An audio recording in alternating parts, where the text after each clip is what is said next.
Otto Wallin, great to see you. Tell me this, how on earth have we ended up here? When you first took up boxing in Sweden, you weren't even allowed to take up boxing. It was illegal over there now. Look at you now. Yeah. First, I just want to ask, why are you asking the questions and not Eddie Hearn? He's done me there. He's absolutely killed me. He's killed me to start the interview. Brilliant. Thanks for that, Otto. No, but yeah, when I first started boxing, this was in 2006, professional boxing wasn't even allowed in Sweden. So amateur boxing was allowed, so I started that, of course. But just go from that place to where I'm at now, it's been a nice, long journey. Tell me about the launch press conference with Anthony Joshua, your opponent. What did you take from that? Because there was a lot of finger wagging, there was a few words exchanged here and there. What did you take from that ahead of this fight? There's only so much you can take, but my impression was that he felt kind of tense and nervous and didn't really know what to do. Do you make him tense and nervous? Is that what you think? I don't know, maybe, but it's kind of not the same guy that I remember, because we've been around each other some, sparring and fighting as amateurs. Maybe it's different now because we're fighting again, it's high stakes. So, but I don't know. That's what I took from it, and yeah, I don't know. What was he saying to you when he was sort of wagging the finger at the face? Well, he was basically telling me that he was gonna beat me. And he didn't use that nice words, but a little bit worse than that. But he said that I noticed you talk a lot, and I'm gonna if you're gonna talk now, don't come shake my hand after. He said. I said, well, don't worry, I'm not here to make friends, so I don't have to shake your hand. It's no problem. I was talking about this outside briefly. Like when you, like you say, you've been talking a lot. I have been seeing different headlines and different things you've been saying, but your delivery is so nice and so gentle. You don't think he's actually sort of having a go at me here. The thing is, some people say, "Oh, you talk shit there," but I don't feel like I did or that I do. I just feel like I'm saying the truth. This is what I see, and I don't have to sugarcoat it. I'm just telling it how it is. I think that maybe I'm from Sweden, but I've been in New York for a while now, so picking some of that attitude up, maybe, I don't know. So tell me about this fight then, because it's been described as like a golden ticket. Even though Anthony Joshua is not a world champion, he's still one of the biggest names out there.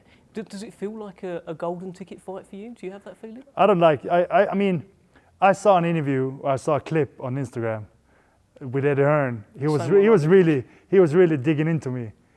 And one thing with Eddie Hearn is if you say something bad about Joshua, I've noticed that he's gonna be very upset, and I think he was.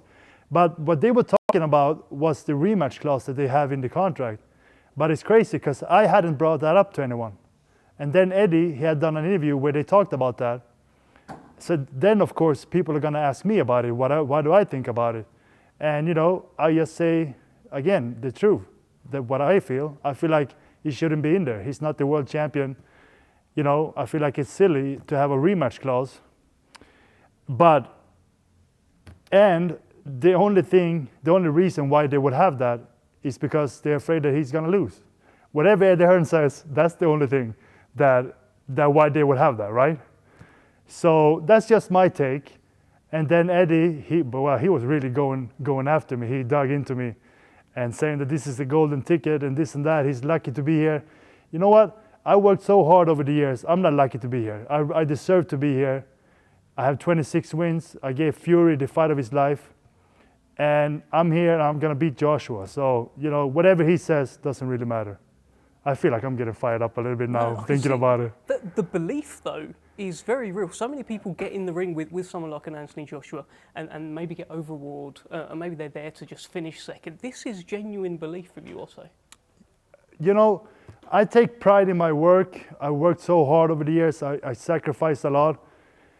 And I just feel like I deserve to be here. And I am one of the best fighters out there. And I think that I've been so serious over the years, training and trying to get better, and it's finally paying off. And that's why I really believe in myself. You're a Southpaw as well. How much of a problem is that for Anthony Joshua, in your opinion? It might be a problem. He lost to Usyk. There's no shame in that. He lost 2 fights against him. Usyk is one of the best fighters in the world, of course. But there's always an advantage, I think, to be a Southpaw. We are used to fighting righties. We grow up fighting righties, and it's not always the case with righties being so used to fighting lefties, Southpaws. So I think there's always a little bit of a pro for Southpaws, but all in all, it takes more than just that. And look, there's a whole feeling around this event. I'm sure you've seen reports out there about a future fight between Anthony Joshua and Deontay Wilder. How do you react when you see those reports? I think it's crazy. It's crazy. To have that fight in less than 3 months, it's 2.5 months, it's never going to happen. I can tell everybody that. It's never going to happen. You sound like the bearer of bad news here, Otto Wallin. People have wanted this fight for years. Again, it's the truth. That fight is not happening. First, I'm going to beat Joshua. Who knows about Wilder and Parker? That's not an easy fight for Wilder. Parker, who knows? He can win that fight. Parker's been active. Wilder has not been active. So we see what's going to happen. Even if they will win both of those fights, Wilder and Joshua, they got to come out, no injuries, anything. No way. It's not going to happen. When I fought Fury, he had that Wilder fight lined up, I think 5 months after. And, those 2 big cuts that he had, they still went on to fight the fight, which was kind of a surprise. But he did, and he did well, Fury, of course. But, no way, this is not happening. It might happen, but Joshua is going to get beat, so it might not be as big, but that's not my problem. I'm really happy that they're talking about that. We talked about the press conference a little bit. Joshua, he had some words with Miller, and he had Wilder. People asking him about Wilder. He had a little bit of altercation with you too. So I think it's good that he's focusing on all these other guys than me. Well, look, tell me this: when you look in the opposite corner, he will have Ben Davison with him.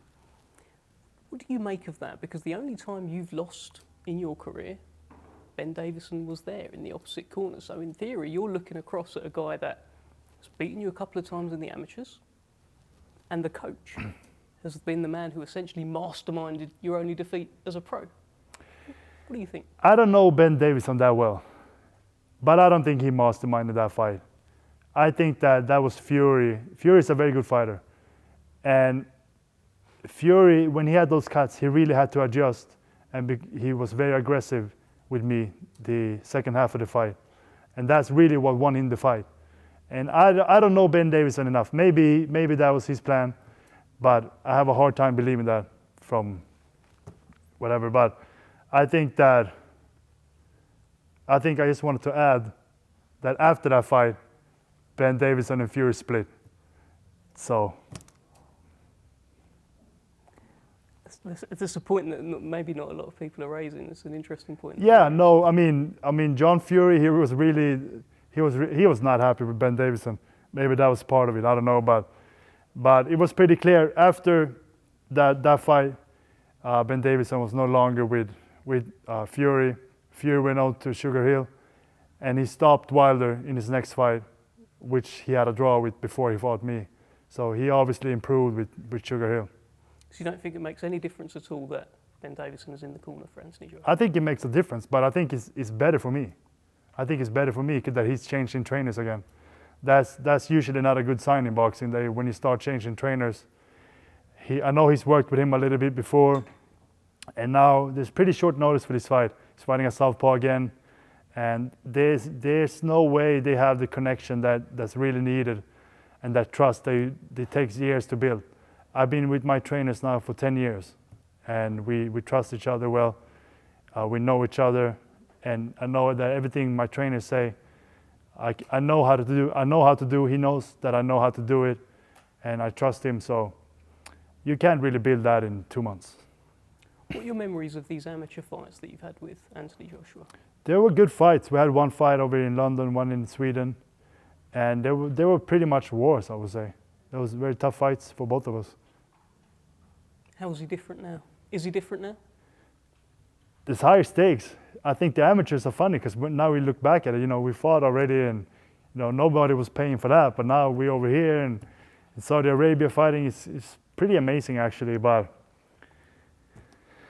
the stakes are higher. I think that he comes from a good background, Joshua. Amateur fighting for the GB, and boxing is obviously big in England. Not as big in Sweden. I always struggle to find sparring partners and training. But now, since I've been in New York for 6.5 years, I've been having great sparring, great training. So I think that's really done a lot for my career. Tell me about this win on the road against a heavy-handed former cruiserweight champion, Gassiev. That's a hell of a win. I don't think you're getting the credit for that maybe you deserve. Tell me about that. How did you do it?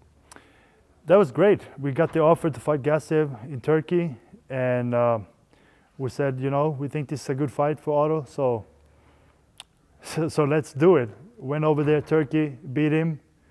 I felt like I won every round almost. One judge had it for him, which was crazy, but that's what you get sometimes when you're in somebody's backyard. But fortunately, I got the win, and that's what set this up. But yeah, it was a good experience. Go out there and beat him, and I feel like from that fight I have good momentum, good confidence, obviously, and it feels good. I bet you didn't think it would lead to an Anthony Joshua fight in Saudi Arabia as your next fight.